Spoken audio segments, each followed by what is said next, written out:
Yo, imagine it's a sunny day outside. You're chilling, you're laying down on the grass, and you're just admiring the creation of Allah. It's cool outside, the sun's out, and you look and point to the blue sky and you say, wow, look how blue it is. Just to be met with, no, bro, the sky is green. Huh? You look at your friend and you try to explain to him that, bro, the sky is blue. What are you talking about? And he looks you dead in the eyes and he says, no, the sky is green. You try to explain to him, you try to reason with him, you tried Read, everything, nigga, but he just won't read. listen. And that's when it hits you.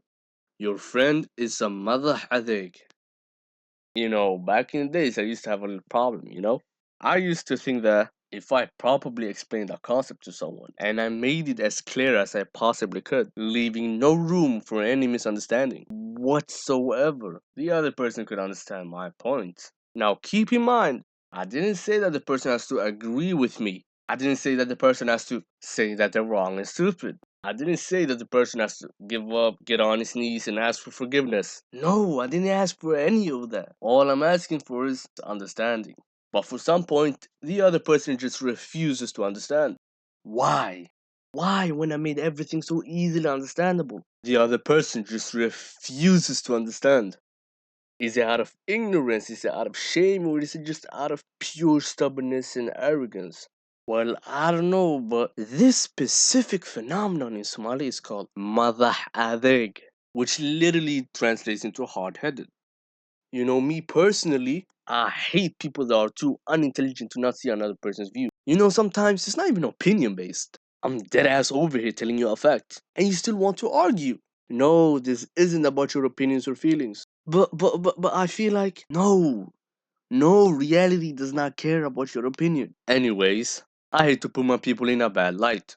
I really do. Matter of fact, I strongly advocate against these people that always got something to say about my beautiful people, the Somalis. But this malhad thing is just way too common within us. Like, how many Somalis have I seen that just refuses and refuses and refuses to accept they're wrong, even when they're clearly in the wrong? Sahib, these people are dead ass acting like madaxa bustolidina lagu hayo. That's going to blow off any second they're admitting defeat. Like, bro, why are you so adamant on not being correct? Why can't you just man up and say, hey, warunta, wakakaldana sorry, bro.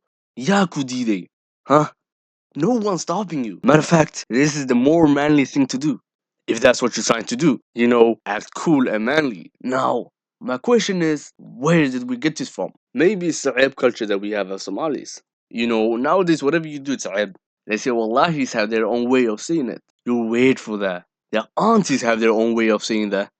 Show. And so on and so on. The point is, though, we all say it. Even though you might do the most normal thing known to mankind, there will always be those who will tell you, show. I mean, I understand if it's something haram and actually weird, but sometimes these people be doing way too much. And I be doing it myself sometimes, to be honest. Yes, I can be a little bit malhadek sometimes. But bro, being malhadek for one day is not that bad. However, staying malhadek, every day, that's bad. We as Somalis might be malhadeg as hell, but hey, that did help us during colonial times. The colonizers back then used to have a very hard time in colonizing us. We used to talk back and forth, back and forth. We used to argue back and forth, back and forth, 24/7 to the point عدامين توينو دالن.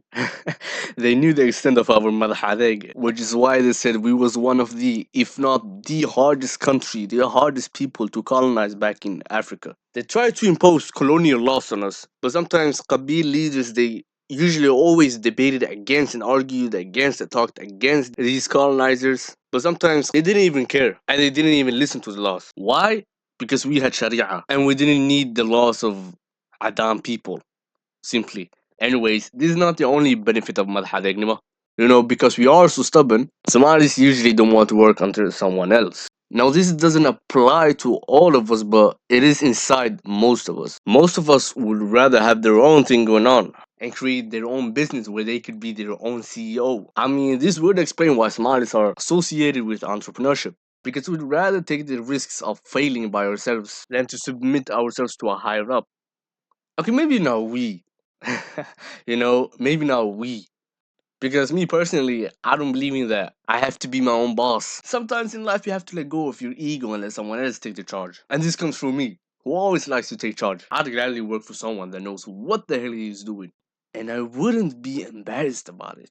That just doesn't make sense. That's how humans have functioned for millennia. Everybody answers to someone.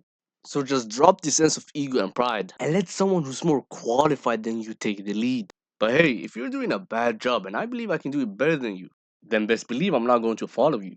Just saying. So, how do you even, deal with these malhad people?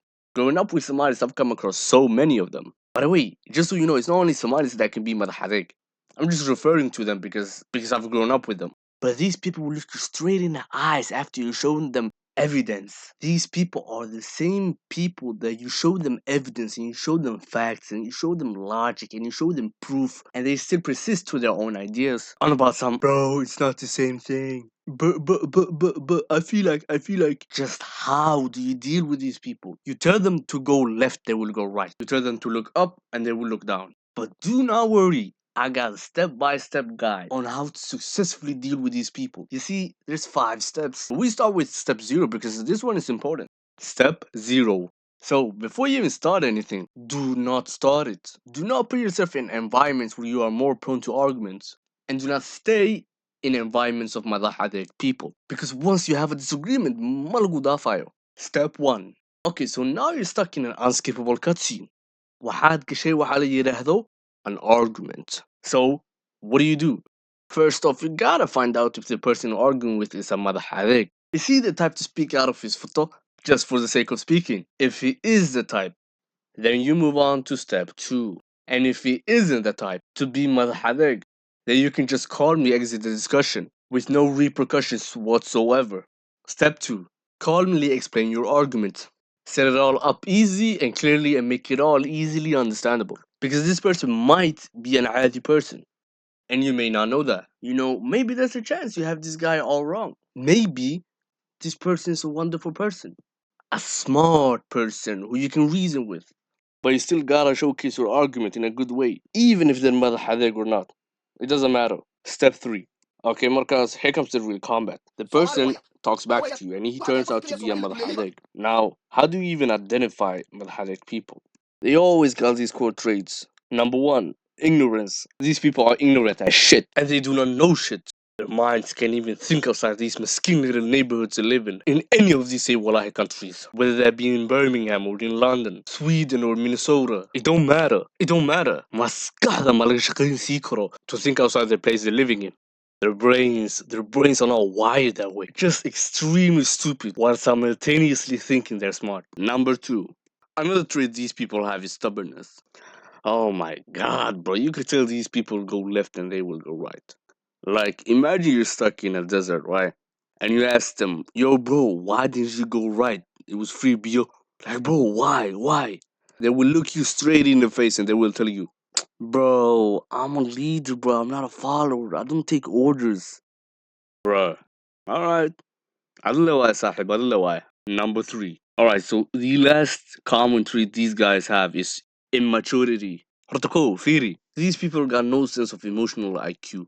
No signs of emotional intelligence either. I mean, their brain power and IQ being stolen from them was not enough apparently. Because now apparently their emotional IQ is gone too. Fear horta, that can they will look you straight in the face and they will tell you that they are more mature than you. Like in Halay, like in Chile, they was arguing about some yo, what I get more girls than you, I get more girls than you. Yo, who's stronger, a pit bull or a golden retriever? Who's stronger? Who's stronger? waxaas laga hadla maalin kasta waxaas laga hadlay.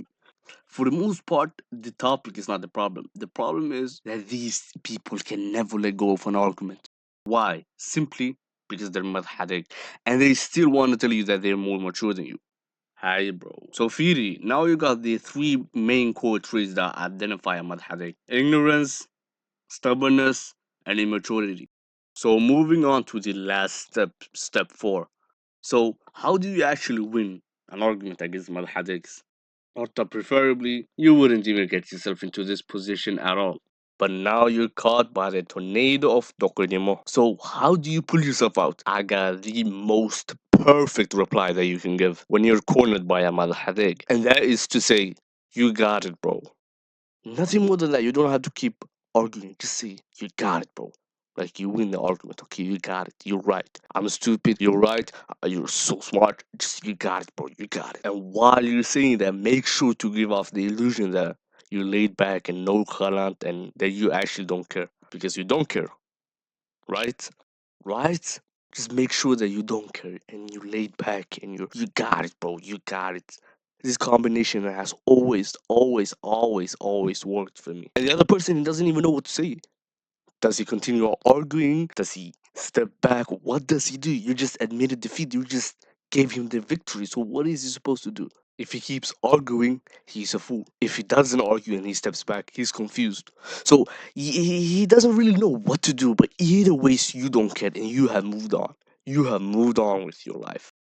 Sahib, I'm telling you, 9 times out of 10, they will step back because they know that it is a trap. If they keep arguing, it is a trap. And it just proves furthermore that they are shakolaan high.com. Now, Firi, you maybe did took offense. Maybe it got to your heart. Maybe you secretly angry. But whatever you do not show that you're angry. Do not let him see it from you that you have taken offense because then it's not an illusion anymore that you don't care. And it gives them the feeling that they have won. But remember, you want to make them feel like they are shakalan because they actually are shakalan.